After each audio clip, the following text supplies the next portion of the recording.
Hello മക്കളെ, എല്ലാവരും ഇതാക്കിയും എക്സാമിന് വേണ്ടി അതിഗംഭീരമായിട്ട് പഠിച്ചുകൊണ്ടിരിക്കുകയാണ്. സൈലം നിങ്ങളെ നിരന്തരമായിട്ട് സപ്പോർട്ട് ചെയ്തുകൊണ്ടിരിക്കുന്നുണ്ട്. സൈലത്തിൻ്റെ ഓൺലൈൻ ക്രാഷ്, ഓഫ്ലൈൻ ക്രാഷ്, അതുപോലെ തന്നെ 100 ക്വസ്റ്റ്യൻ സീരീസ്, ഇങ്ങനെ നിരന്തരമായിട്ട് നിങ്ങളിലേക്ക് ഞങ്ങൾ എത്തിക്കൊണ്ടിരിക്കുന്നുണ്ട്. ഏതൊരു വിദ്യാർത്ഥിയും എക്സാമിനെ അഭിസംബോധന ചെയ്യുമ്പോൾ ആദ്യമായിട്ട് മനസ്സിലാക്കേണ്ടത് എക്സാം പാറ്റേൺ തന്നെയാണ്. എക്സാം പാറ്റേൺ മനസ്സിലാക്കി ആ പറയുന്ന പാറ്റേൺ അനുസരിച്ച് വേണം ഏതൊരു വിദ്യാർത്ഥിയും അവൻ്റെ പ്രിപ്പറേഷൻ മുന്നോട്ട് കൊണ്ടുപോകാൻ വേണ്ടി. ഈ കാണുന്ന വീഡിയോയിൽ നമുക്ക് വളരെ വ്യക്തമായിട്ട് തന്നെ എങ്ങനെയാണ് കീം എക്സാം പാറ്റേൺ എന്നും, അതായത് മാറി വന്ന പാറ്റേൺ നമ്മൾ എങ്ങനെ വേണം പ്രിപ്പയർ ചെയ്യണമെന്ന് വളരെ വ്യക്തമായിട്ട് പറഞ്ഞു തരാം. ആദ്യമായിട്ട് പറയുന്നത് കഴിഞ്ഞ കൊല്ലത്തെ പാറ്റേൺ തന്നെയാണ്. 2 സമയങ്ങളിലായിട്ടാണ് എക്സാം നടത്തിയിരുന്നത്, രാവിലെയും ഉച്ചയ്ക്കും. രാവിലെ ഫിസിക്സ് കെമിസ്ട്രിയും, ഉച്ചയ്ക്ക് ശേഷം മാത്സും. അങ്ങനെ physics chemistry 120 questions, maths 120 questions. So മൊത്തമായിട്ടൊരു 240 ക്വസ്റ്റ്യൻസ് ആണ് ഒരു വിദ്യാർത്ഥി എക്സാമിനേഷൻ എഴുതിയിരുന്നത്. പക്ഷെ ഇപ്പോൾ ആകെ തന്നെ പാറ്റേൺ മാറി. മൊത്തമായിട്ട് നമുക്ക് വരുന്നത് ഫിസിക്സിലെയും കെമിസ്ട്രിയിലെയും മാത്സിലെയും കൂടി 150 ക്വസ്റ്റ്യൻസ്. ഇതിലെ ഫിസിക്സ് പരിശോധിക്കുകയാണെങ്കിൽ നമുക്ക് 45 ക്വസ്റ്റ്യൻസ്, കെമിസ്ട്രി ആണെങ്കിൽ 30 ക്വസ്റ്റ്യൻസ്, മാത്സ് ആണെങ്കിൽ 75 ക്വസ്റ്റ്യൻസ്. ആകെത്തുക 150 ക്വസ്റ്റ്യൻസ്. ഈ പറയുന്ന 150 ക്വസ്റ്റ്യനിലേക്ക് വരുമ്പോൾ നമുക്ക് മൊത്തമായിട്ട് വരുന്നത് 180 മിനിറ്റ് മാത്രമാണ്. 150 ക്വസ്റ്റ്യൻസ് ഇൻ 180 മിനിറ്റ്സ്. ഇതാണ് നമ്മുടെ എക്സാമിൻ്റെ പാറ്റേൺ എന്ന് പറയുമ്പോൾ.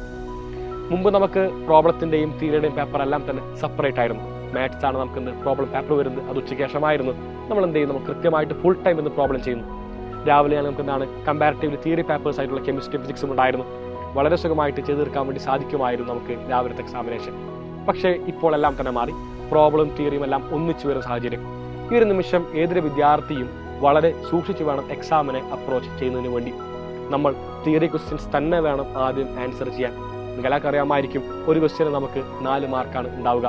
അത് പ്രോബ്ലം ചെയ്താലും തിയറി ചെയ്താലും എല്ലാത്തിനും നമുക്ക് എന്താണ് ഈക്വൽ വെയിറ്റേജ് തന്നെയാണ് 4 മാർക്കായിരിക്കും ഉണ്ടാവുക.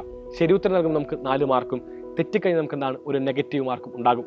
സോ ഈ ഒരു കാര്യം എല്ലാവരും എന്തായാലും ഓർത്തു വെക്കണം. നെഗറ്റീവ് മാർക്കിംഗ് സ്കീം ഉണ്ടെന്നുള്ള കാര്യം നിങ്ങൾ ആദ്യമായിട്ടായിരിക്കും ഇത്തരത്തിലൊരു പരീക്ഷ എഴുതാൻ വേണ്ടി പോകുന്നത്. നെഗറ്റീവ് മാർക്കിൻ്റെ കാര്യം എല്ലാവരും മനസ്സിൽ സൂക്ഷിക്കുക. അപ്പോൾ അടുത്തൊരു ക്വസ്റ്റ്യൻ ഉണ്ടാവും, ഞാൻ ക്വസ്റ്റ്യൻ വിട്ടുകളഞ്ഞു, ഞാനൊന്നും ചെയ്തില്ല, ശരിയായില്ല തെറ്റുമായില്ല. അങ്ങനെ നിങ്ങൾക്ക് ആ കാണുന്ന ക്വസ്റ്റ്യൻ്റെ മാർക്ക് 0 എന്നാണ് മാർക്ക് ചെയ്യുക. മാർക്ക് ഒന്നും തന്നെ പോവുകയുമില്ല, ലഭിക്കുകയും ഇല്ല. ഈ രീതിക്ക് എക്സാം പാറ്റേൺ വരുമ്പോൾ ഞാൻ ആദ്യമേ തന്നെ പറഞ്ഞിരുന്നു, പ്രോബ്ലം ആയാലും തിയറി ആയാലും ഒരേ മാർക്ക് തന്നെയാണ് ഉണ്ടാവുക. എല്ലാവരും ശ്രദ്ധിക്കുക. നിങ്ങൾ ആദ്യം തന്നെ തിയറി ആൻസർ ചെയ്യാൻ വേണ്ടി ശ്രമിക്കുക. കാരണം പ്രോബ്ലം ചെയ്യുമ്പോൾ നമുക്കൊരിക്കലും സമയം പോകുന്നത് മനസ്സിലാക്കാൻ വേണ്ടി സാധിക്കില്ല.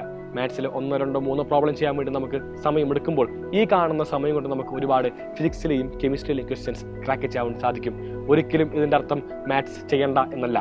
മാത്സ് നിങ്ങൾ നിർബന്ധമായിട്ടും ചെയ്തിരിക്കണം. പക്ഷേ നമുക്ക് ആദ്യം ഫിസിക്സും കെമിസ്ട്രിയിലും മാർക്ക് നല്ല രീതിക്ക് ഉയർത്താനും വേണ്ടി സാധിക്കുന്നതായിരിക്കും. ഇങ്ങനെയൊക്കെ ഉള്ളതുകൊണ്ട് ഞാൻ നിങ്ങൾക്ക് പേഴ്സണലി സജസ്റ്റ് ചെയ്യുന്ന സ്ട്രാറ്റജി എന്ന് പറഞ്ഞാൽ, നിങ്ങൾ ആദ്യം കെമിസ്ട്രി വേണം എഴുതാനായിട്ട്. കമ്പാരിറ്റീവ്ലി ഒരുപാട് തിയറി വരുന്ന കെമിസ്ട്രി പേപ്പർ 30 ക്വസ്റ്റ്യൻ മാത്രമാണ് വരുന്നത്. ഈ പറയുന്ന 30 ക്വസ്റ്റ്യൻ നമുക്ക് വളരെ സുഖമായിട്ട് ക്രാക്ക് ചെയ്യാൻ വേണ്ടി സാധിക്കുന്നതായിരിക്കും. ഇതിനു നിന്നാണ് നിങ്ങൾ ഫിസിക്സിലേക്ക് നീങ്ങുക, 45 ക്വസ്റ്റ്യൻസ്. അതിനുവേണ്ടി കൃത്യമായൊരു ടൈം ബൗണ്ട് വെക്കുക തന്നെ വേണം. കാരണം ഫിസിക്സും കെമിസ്ട്രിക്ക് വേണ്ടി മൊത്തം സമയം ചെലവഴിക്കുകയല്ല വേണ്ടത്, നമ്മൾ മാത്സിന് വേണ്ടി സമയം ചെലവഴിക്കണം. 90 മിനിറ്റിൻ്റെ ഉള്ളിൽ തന്നെ നിങ്ങൾക്ക് എന്താണ് ഈ പറയുന്ന എല്ലാ ക്വസ്റ്റ്യൻസും ചെലവഴിച്ചുകൊണ്ട് നിങ്ങൾ മാത്സിലേക്ക് നീങ്ങണം. ബാക്കി അടുത്ത 90 മിനിറ്റ്, നെക്സ്റ്റ് 90 മിനിറ്റ്സ് നിങ്ങൾ എന്താണ് കംപ്ലീറ്റ്ലി മാത്സിന് വേണ്ടി തന്നെ മാറ്റിവെക്കണം. നിങ്ങൾ ഈ കാണുന്ന പ്രോസസ്സ് തിരിക്കുകയാണെങ്കിൽ, അതായത് ആദ്യം മാത്സ് ചെയ്ത് തുടങ്ങിക്കഴിഞ്ഞാൽ ഉള്ള ഇഷ്യൂ എന്ന് പറയുമ്പോൾ നമ്മൾ ഒരിക്കലും സമയം പോകുന്നത് അറിയില്ല. നമ്മൾ മാത്സിന് പ്രോബ്ലം ചെയ്യുമ്പോൾ നമുക്ക് എന്താണ് എവിടെയും എത്താത്ത പോലെ ഒരു ഫീൽ ഉണ്ടാകും. മാത്സ് ഇങ്ങനെ കൂടുതൽ ചെയ്യുന്നു, അപ്പോൾ നമുക്കവിടെ നമ്മൾ ഡേഞ്ചറിലാവുന്നത് നമ്മുടെ കെമിസ്ട്രി ഫിസിക്സുമാണ്.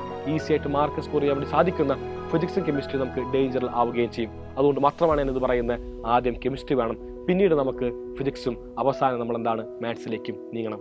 ബിഫാം എഴുതുന്ന വിദ്യാർത്ഥികൾ എല്ലാവരും തന്നെ ശ്രദ്ധിക്കണം. നിങ്ങൾക്ക് എക്സാമിനേഷൻ ഉണ്ടാവുന്നത് 90 മിനിറ്റ് മാത്രമാണ്. അതായത് നിങ്ങൾ എഴുതേണ്ടത് ഫിസിക്സും കെമിസ്ട്രി മാത്രമാണ്. നിങ്ങൾക്ക് മാത്സ് എക്സാമിനേഷൻ ആവശ്യമില്ല. ഇപ്പോൾ എല്ലാവർക്കും വളരെ വ്യക്തമായിട്ട് തന്നെ എക്സാം പാറ്റേൺ മനസ്സിലായി കാണും. മൊത്തമായിട്ട് നമുക്ക് 600 മാർക്കിലാണ് എക്സാമിനേഷൻ വരുന്നത്. 150 ക്വസ്റ്റ്യൻസ്, 600 മാർക്ക്, ഒരു ക്വസ്റ്റ്യൻ 4 മാർക്ക് വെച്ചാണ്. സോ വളരെ സുഖമായിട്ട് തന്നെ നമുക്ക് ക്രാക്ക് ചെയ്യാൻ വേണ്ടി സാധിക്കും. നിങ്ങൾ പരിശ്രമിക്കുകയാണെങ്കിൽ നിരന്തരമായിട്ട് നിങ്ങൾക്കുള്ള സപ്പോർട്ടുമായിട്ട് ഞങ്ങൾ വന്നുകൊണ്ടേയിരിക്കും. മക്കളെ, എല്ലാവരും എക്സാം അതിഗംഭീരമായിട്ട് എഴുതും. ഏറ്റവും ഗംഭീരമായ കോളേജിൽ എല്ലാവർക്കും പഠിക്കാൻ ഒരു അവസരം ഉണ്ടാവട്ടെ എന്ന് ആശംസിച്ചുകൊണ്ട് നിർത്തുന്നു. മക്കളെ, signing off Afnas A K from xylem.